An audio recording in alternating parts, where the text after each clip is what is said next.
Gumulantang sa buong sansinukob ang pinaka-eskandalosong revelasyon na yayanig sa bawat hibla ng ating kasaysayan at tila isang dambuhalang tsunami na tumama sa gitna ng tarmac ngayong gabi. Sa isang hindi inaasahang kaganapan na tila kidlat na tumama sa gitna ng katahimikan, lumabas ang mga ulat na ang paliparan ay literal na gumuho at nayanig sa pundasyon dahil sa hindi mapigilang bugso ng milyong-milyong mamamayang sumalubong sa makasaysayang pagbabalik ni dating Pangulong Rodrigo Duterte. Ayon sa ating mga espiyang nakatago sa bawat madilim na kanto, huling-huli sa kamera ang panginginig ng mga semento at ang pag-atras ng mga security detail habang ang agila ng Davao ay muling tumuntong sa lupa ng Maynila sa gitna ng hiyawan na tila kulog na bumibiyak sa kalangitan. Hindi makapaniwala ang buong mundo sa nakakangilong eksenang ito kung saan ang administrasyon ni Pangulong Bongbong Marcos ay tila nalumpo at hindi makapaniwala sa nakikitang puwersa na mas malakas pa sa anumang bagyo. Ayon sa mga saksing nasa loob mismo ng mga selyadong opisina ng palasyo, tila tumigil ang pag-ikot ng mundo nang mamataan ang dagat ng mga tao na tila wala ng katapusan at handang gibain ang bawat harang para lamang masilayan ang nagbabalik na lider. Ang bawat pasilyo ng kapangyarihan ay nababalot ngayon ng matinding kaba habang ang mga pader ay tila naglalaway sa takot dahil salamat na hindi na kailanman mabubura ng anumang yaman habang ang buong Pilipinas ay nananatiling tulala sa bangis ng kaganapang ito na tila isang pelikulang naging katotohanan. Ito na nga ba ang huling kabanata ng kasalukuyang pamumuno o ito ay simula lamang ng isang madugong labanan sa impluensya kung saan wala ng sino mang itatangi sa lupit ng tadhana at ng pagbabalik ng isang puwersang walang kinikilalang kumpas?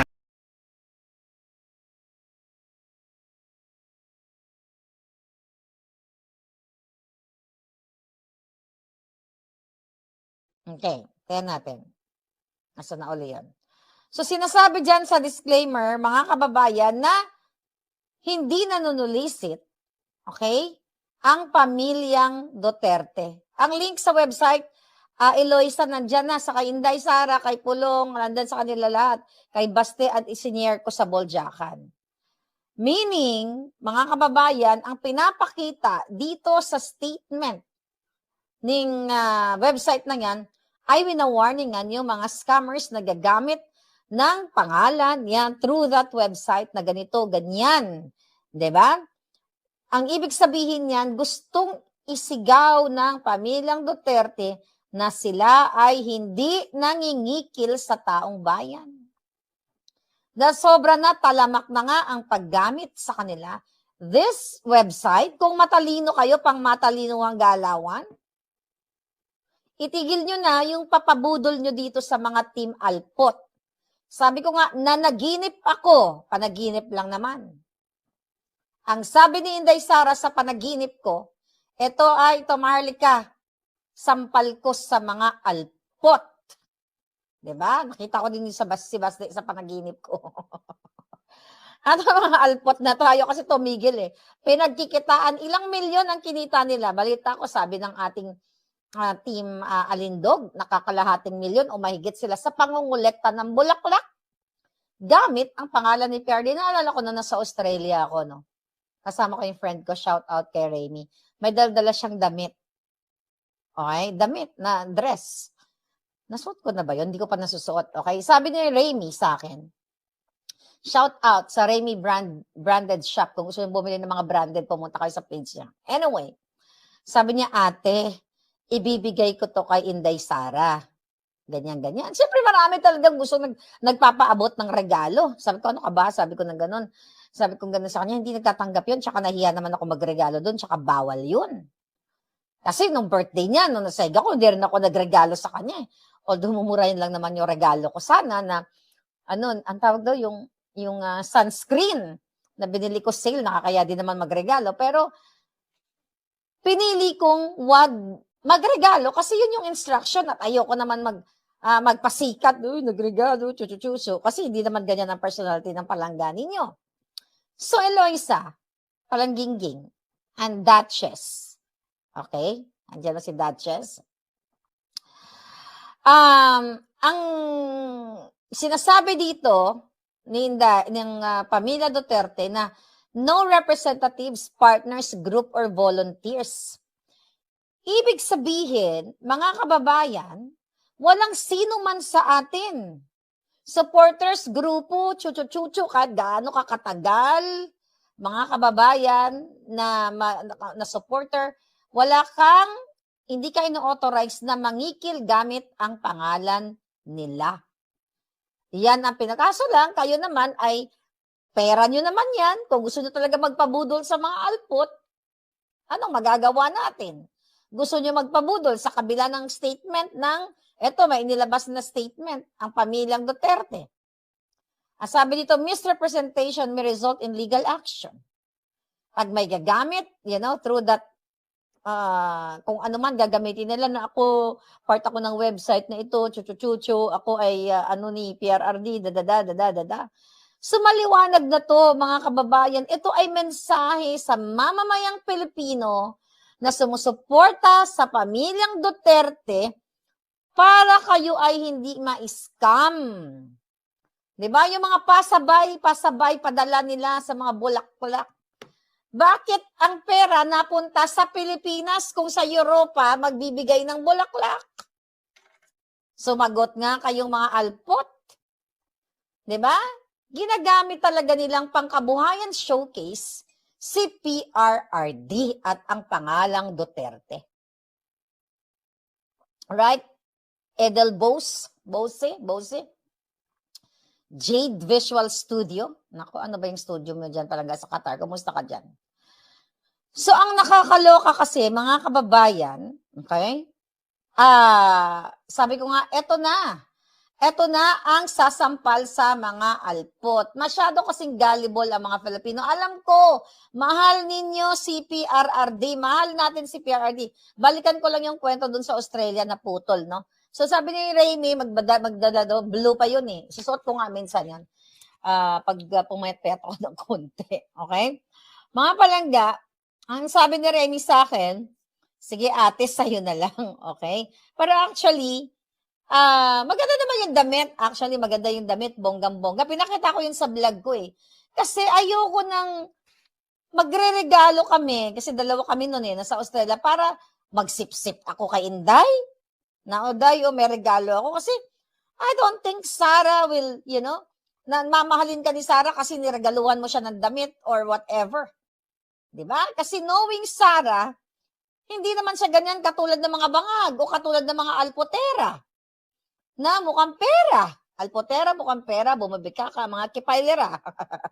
Mga kulera, uy. Now, I hope, dito sa mga eksenang yan, ay maintindihan ninyo. Magpadala kayo ng letter dyan kay PRRD, ng mga messages ninyo, greetings. Meron pa tayo dyan, may pinost ako dyan na pwede kayo magpadala ng greetings. Kasi kahit tapos na ang birthday ni PRRD, may na-compile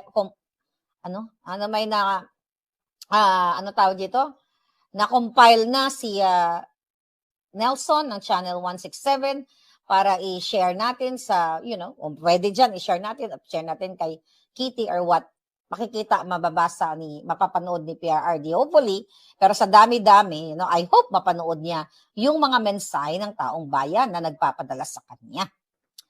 Sabi ni Katubi, ang daming alpot na double agents na isang may-ari ng gas company dito. Okay. iba pa yun palang. Si Angelina, happy birthday Tatay Digong. So, gusto ko lang linawin sa inyo, etong website na ito, sa kapapasok lang, mga kababayan, puntahan nyo na lang ang Facebook page ni VP Sara. Kay Baste, ayan, puntahan nyo lahat, 18 minutes ago ba yan? Ayan, puntahan nyo na lang lahat para makita nyo yung pinagsasabi ko. Isa po yung malinaw na pagbukas sa inyong mga kaisipan na ang pamilyang Duterte po ay hindi kinikikilan ang mga OFW. Yung mga nangyayari ngayon sa The Hague, mga kaibigan ko, shout out sa inyo. Spokes, June, okay, John Digamo, then si Ben, ayan, Ben Repol, lahat kayo dyan, mga palangga, alam nyo, yung mga yan, nag-bus sila, kanya-kanya yan, ambag-ambag. Okay, kanya-kanyang pamasayan. Si Spokes Harry Roque, nagbigay ng pansit siya pa nagluluto. Yan ay bayanihan. Okay? Papakainin dyan sa Malieveld. Bukas, pumunta kayo dyan sa Hague. Diba? I think nagluto sila for 800 katao. 'Di ba? Or magdala din kayo ng food. So, kawawa, nagtulong-tulong naman sila. Pero kasi, bukal sa loob yun. Okay? Bukal sa loob ng mga taga-Europa. So, lahat kayo dyan sa Europe na nandiyan dyan, napapakainin yung mga pupunta doon. Actually, hindi naman problema yung pagkain sa Europa, Tumataba na nga kayo dyan, katulad na dito sa amin sa Amerika, pero tulong-tulong bayanihan. Dito sa ginilabas na website ni Inday Sara, ng kanyang pamilya, malinaw po yan sa sikat ng araw na kayo ay dapat maliwanagan na ang pamilyang Duterte, kung gusto niyong sumuporta sa kanila, mga kababayan, hindi na niyo kailangang magpauto sa mga Team Alpot. Okay? Dahil kayo ay pinagkakata, sabi mo kasi hodang 1 euro lang yan. Pag pinagsama-sama ang 1 million katao, kunwari lang, example, mga kababayan, again, kumita na naman ang mga scammer. So that's 1 million euros. Anyway, so I hope naliwanagan kayo. But ganun pa man, pag-usapan natin dahil birthday ni PRRD. It's hard na bumati actually ng happy birthday kasi it's not really happy. Diba? Hindi happy. Mga kababayan, hindi happy ang pagpakidnap kay PRRD. So, nahin natin dito yung statement ni Kitty. Sabi niya, happy birthday, Papa. Sabi niya, Dada, Papa to us. Dada to Mira and I. Sabi niya, hero to us all. So, alam niyo, very, ni Kitty, yung mensahe niya sa kanyang tatay, sa kanyang ama. Diba? Na sinasabi niya sa karamihan sa atin, sa mga Pilipino, hero si PRRD. Okay? Pero sa kanila, it's just an ordinary daddy. Diba? Papa o tatay.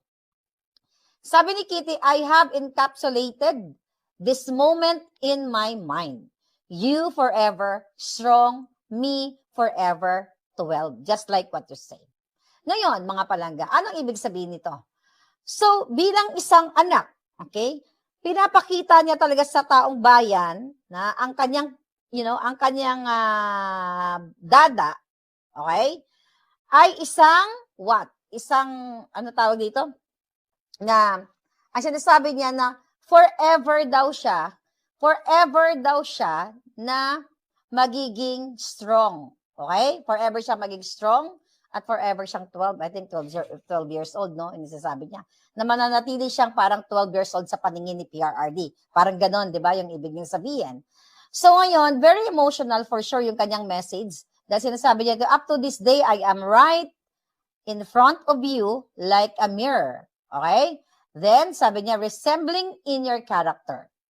Bravery, grit, volition, but not even half your heart. So makikita mo dito na sabi ni Kitty, parang reflection siya ng tatay niya.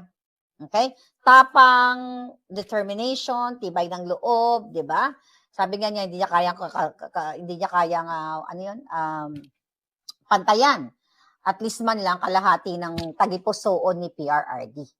So dito sa message na ito, mga kababayan, talagang sinasabi ni Kitty dito na very proud siya sa kanyang dada. Okay?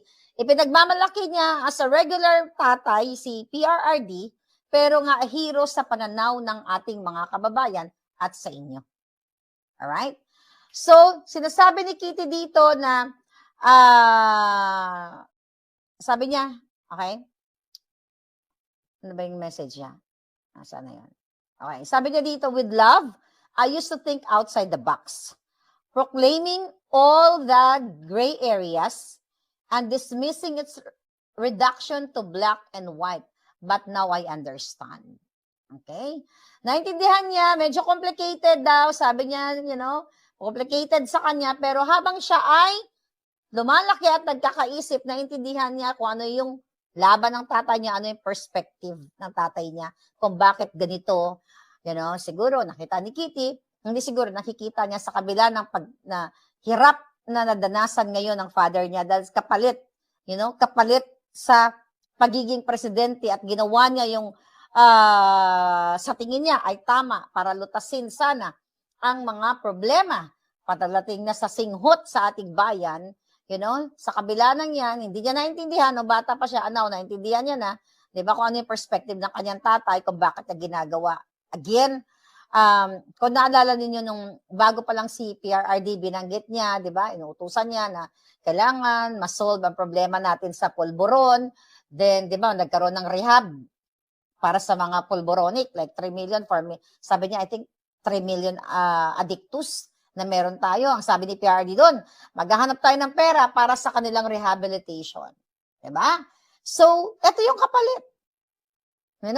Nang intensyon ni PRRD, mabago ang kondisyon, ang sitwasyon ng ating mga kababayan na nalululong sa pulburon. Kaya nga ganun, mayroon tayong rehab centers, kaya nga marami, iba sa inyo, kamag-anak, kapatid, kaibigan, na napunta sa rehab centers na nagbago talaga.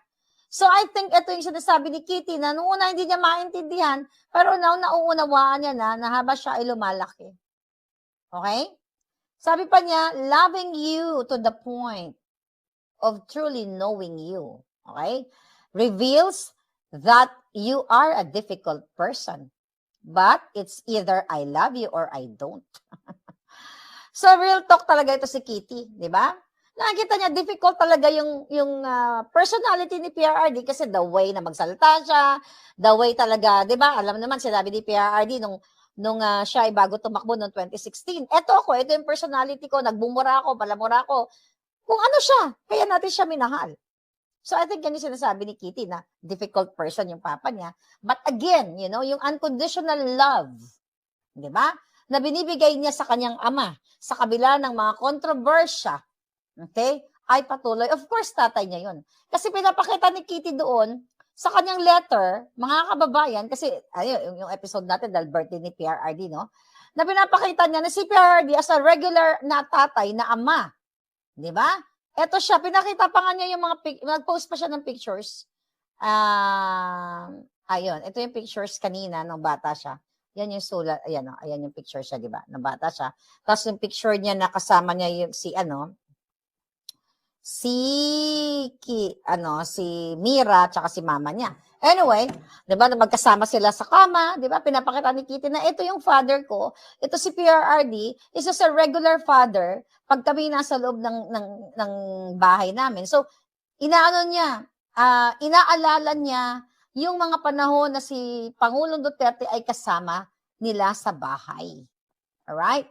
So ngayon, sinasabi ni si Kitty, I sacrifice for you or I don't. Sabi niya, I choose you or I don't. Fight with you or I don't. It's always all or nothing. So, ibig sabihin, mga palangga, talagang grabe yung pinapakita ni Kitty, no, na yung prinsipyo niya bilang anak at prinsipyo ni PRRD bilang isang leader nung siya ay naging presidente natin. At pinaparamdam ni Kitty kung gaano niya kamahal ang tatay niya, kung gaano niya na-miss ang kanyang tatay. Then, mga kababayan, it's just so sad. Okay? Dahil, si Kitty, sabi pa nga niya dun sa letter niya na nung birthday niya, 21 birthday niya, in-expend lang siya by herself. I think, I don't know kung sa Davao. Wala siya kasi nata nun sa daig, di ba?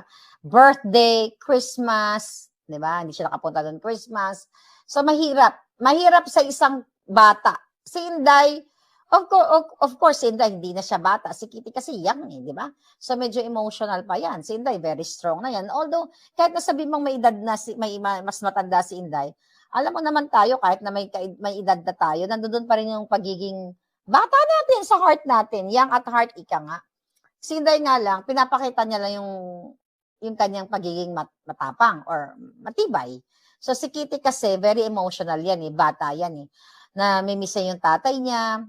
I think, 21 years old siya, di ba? Namimiss yung father niya. Talagang bilang isang anak. Okay? Sinasabi doon ni Kitty na nakuha niya nga yung pagiging, kung ano si Pangulong Duterte, pero half of it lang, parang ganon. So ngayon, I'm glad na itong batang ito ay lumaki na matapang. Okay? Na nakuha niya yung kanyang characteristics sa kanyang papa. So, yeah, and ang sinasabi pa niya dito, mga kababayan, na, teka, asan itong letter niya. Okay, sabi niya, I cannot be with you because of my promise to choose my head over heart. And, sabi niya, to never let emotions cloud my judgment. Diba? Kasi nga, mga kababayan, ang sinasabi dito ni Kitty na mas hindi niya ginagamit yung kanyang emotion, but yung kanyang mindset. Okay? Masakit man, nawala siya doon, maybe may busy siya or whatever. Diba? Yung mga natutunan niyang aral sa kanyang ama, be not maging emotional, but maging strong. At magkaroon ng prinsipyo sa buhay. You know? Hindi yung puro emosyon katulad ng mga bangag. Diba? Ang emosyon nila, yung galit nila sa mga Duterte, yung pagigipit nila kay Inday Sara. Okay? So, yan yung ngayon, yan yung ang tawag dito, yung sinasabi ni Kitty dito sa kanyang message. Okay? Sabi ni Kitty, siya ay, ang gift daw sa kanya ng tatay niya ay yung pagiging strong niya as a person, katulad kay PRRD. Diba? Ang naging gift, okay? Sabi niya, I know the greatest gift I can give is to be strong like you and strong for you.